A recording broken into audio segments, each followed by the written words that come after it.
For these 6 teaching films, I have with me 6 children from my school. 5 of them have been here some time and are already acquainted with my approach. The youngest one, however, has never held a violin in her hands. Even for her, these demonstrations will be of some value, especially as they will be later clarified and explained to her by the older ones. For the older ones, they will serve as a review of what they have learned. In fact, I hope these lessons may be of use to all violinists of all ages.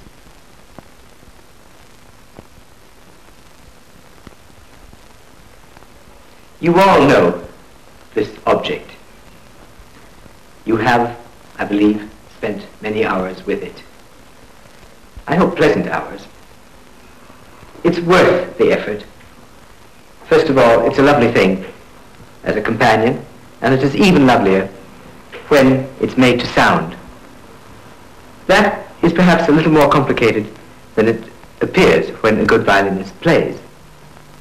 And it is precisely with that in mind, with the idea that I want you to enjoy it, that I want others to enjoy you playing the violin. I'd like you to feel free as you communicate your own thoughts and feelings and those of the great composers who have written for the violin.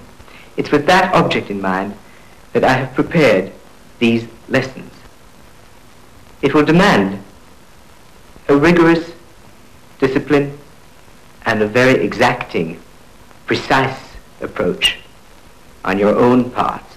In fact, don't imagine that playing the violin is something that, once mastered, need never be thought about again.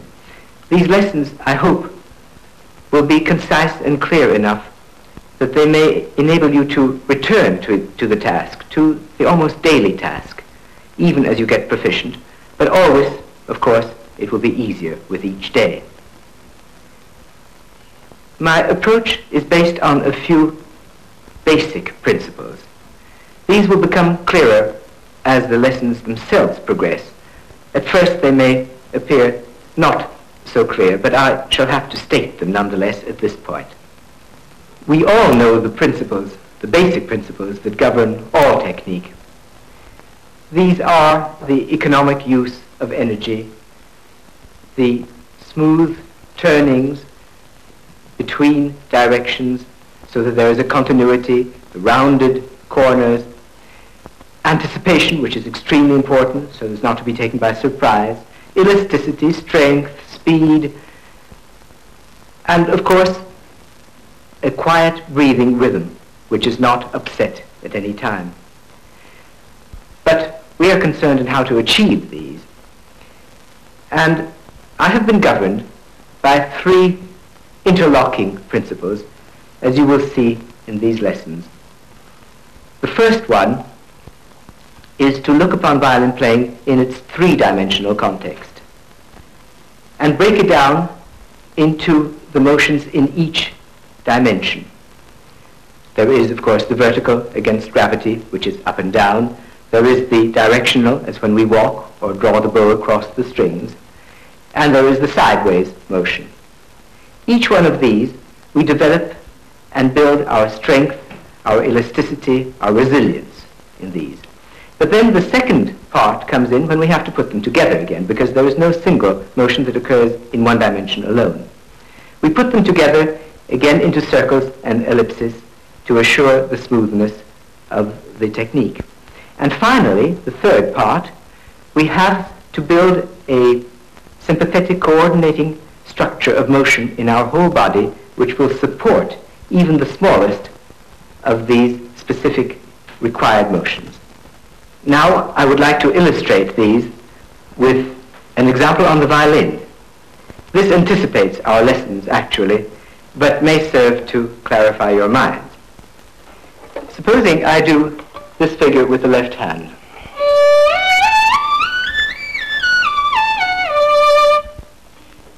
This can be broken into its 3 component parts. The vertical, which is playing with gravity, keeping our hand at a certain level, and the horizontal along the length of the string, And finally, the lateral swing of the whole arm. Actually, even when working on these elements separately, we must never completely forget the presence of the other two, but we concentrate on each one separately, remembering that there is not a single motion that does not involve the whole limb from the fingertip to the shoulder blade, in fact. I will do the same figure slowly, trying to exaggerate each motion so that you may see them if you can.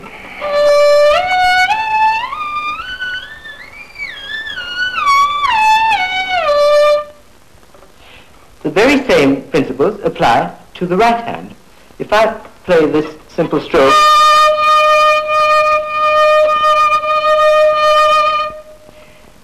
this involves again the maintaining of the arm at a certain level, that is the playing with gravity, with the vertical element. It involves the stroke, and what is perhaps less obvious, it involves the lateral motion of the whole arm, which becomes quite clear in a stroke like this.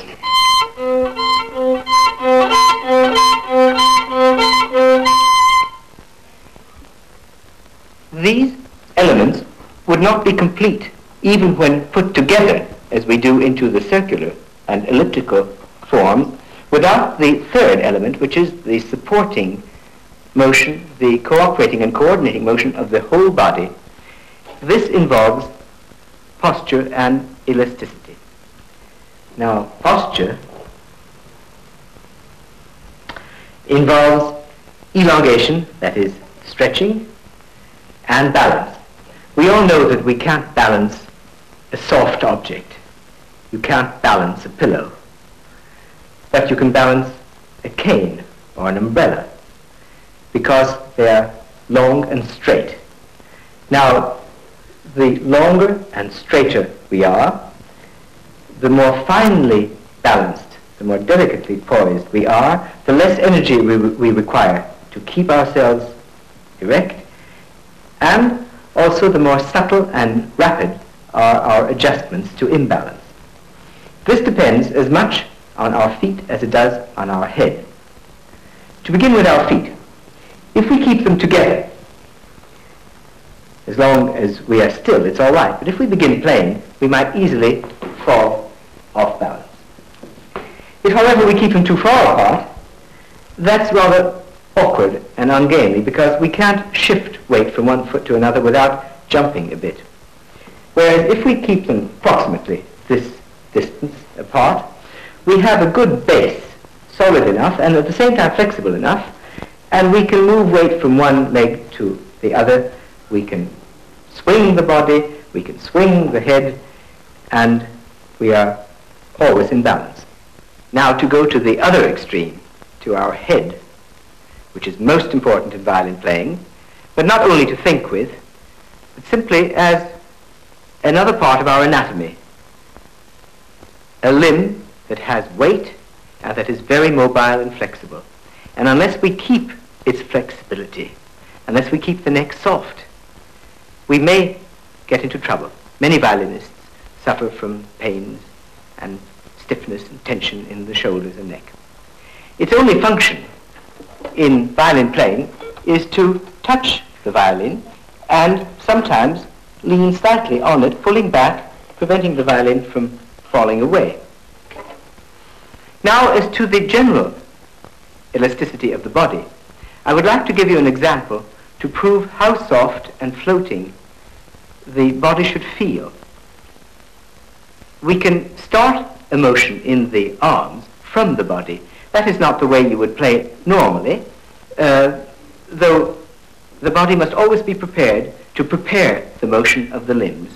But supposing it came exclusively from the body, the limbs would be floating, ready to move, and the body takes the initiative.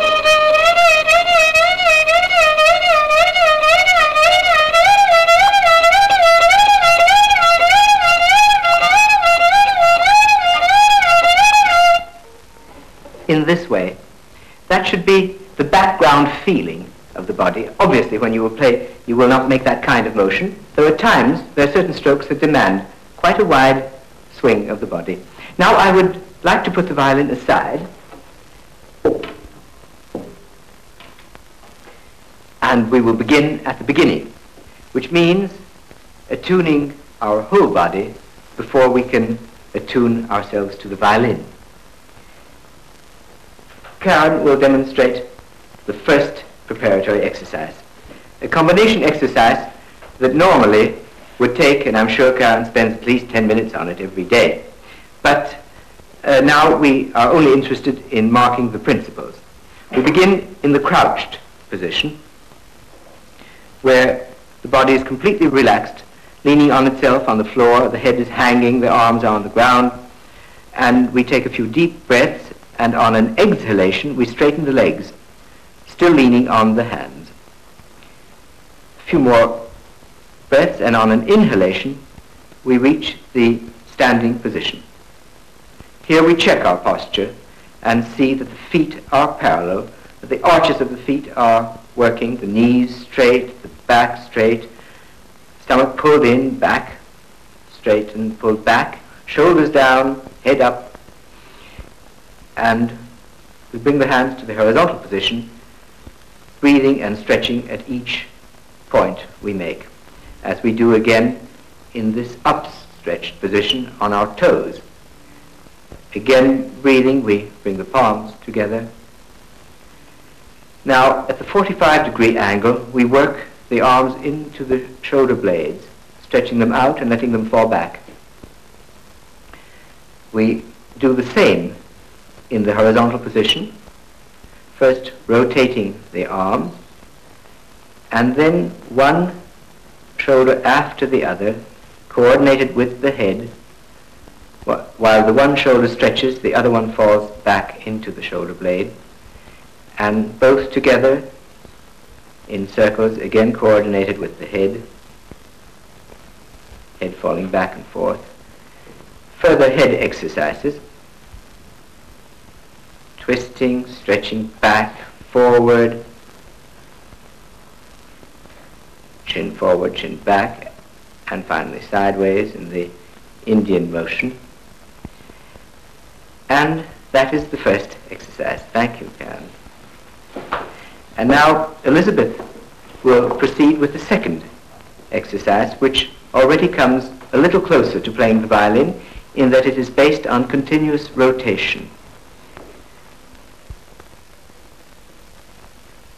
Collapsing at the waist, everything hanging, including the arms and the head.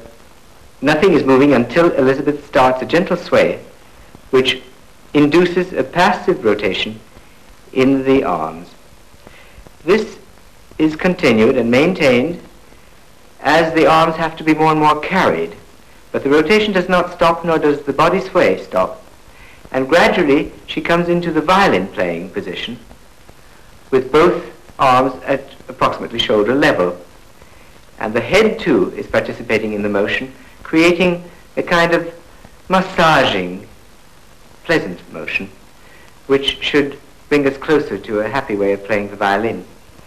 Then, continuing the motion, we make rotation exercises with the wrists, remembering both in this down bow rotation, as it were, and in the up bow rotation, which is in the opposite direction, that the fingers have to also be passive and move in their own joints. And then moving to the elbow, we hang the forearms and swing. And then we swing them above our heads, fairly energetically, exercising the muscles of our back. And then we go into the full arm rotation, beginning in one direction. You see that the arms cross alternately, once above the left, once above the right. And that can be done as energetically as we like, in the opposite direction as well. It can be done also faster and with greater swing. And then in opposite directions, opposite arms, and in the opposite direction now, opposite arms. That's very good. And finally, into the figure 8 exercise, which is down bow, up bow, as it were, in both arms. At each point of the extreme up bow and down bow, the shoulders stretch the back stretches. Also the down bow, that's right. Good, Elizabeth. That's fine. Now, I would like to show you a few exercises with which you may be less familiar. Can you balance on one leg, David? That's not bad. Very good. Now, balance is a very important thing for violinists standing, because they must never be in a static, firm position. They must always be fluid. And therefore, standing on two legs must not give them the illusion that they are rooted in the ground. On the contrary. And that is why, again, these exercises, and in the yogi terminology, they call them stork exercises, because they are on one leg, are the best way of becoming aware of balance. There are a few variants to this exercise, which I'll show you. One of them is this one. Back. And, of course, one of the things you must remember is to pull your shoulder down with the leg. It stretches the shoulder very well.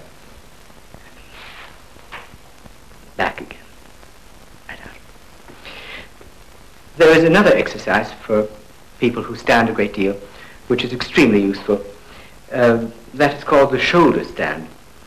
In that, the feet are right up in the air, and the blood is drained from the feet, relieving the pressure on the feet that we gather as we stand on them all day. And it stretches the neck very well, and it irrigates the head. From there, I'll go into what's known as the Plough Pose. That's when the feet touch the ground behind the head, and finally into the complete relaxation.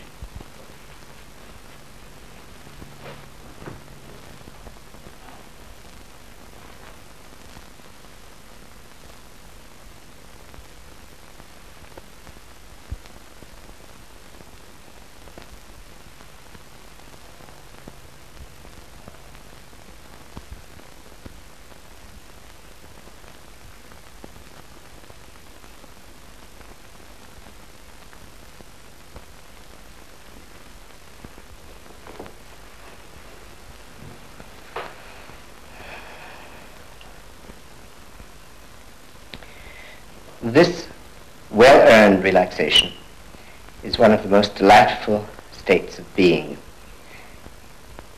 It should always follow upon the exertion of violin practice, but it is particularly enjoyable when it follows upon the exercises you've just seen, because when we have breathed deeply and stretched and swung and balanced, at that time when we come into this position, the limbs feel their full weight.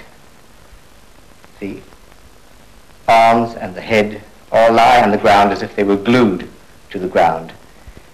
And it induces a kind of complete, it's not quite sleep, but it is very akin to sleep, and in fact is a state of being more relaxed even than sleep, because there's no twitching and there's no tossing about.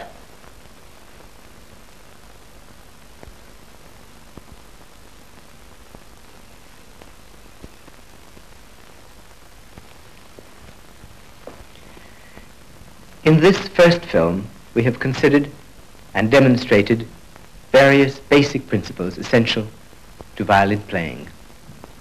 I have spoken of the three-dimensional continuity in which we work, of the need for stretching, for flexibility, for balance, and of the command of the space around us.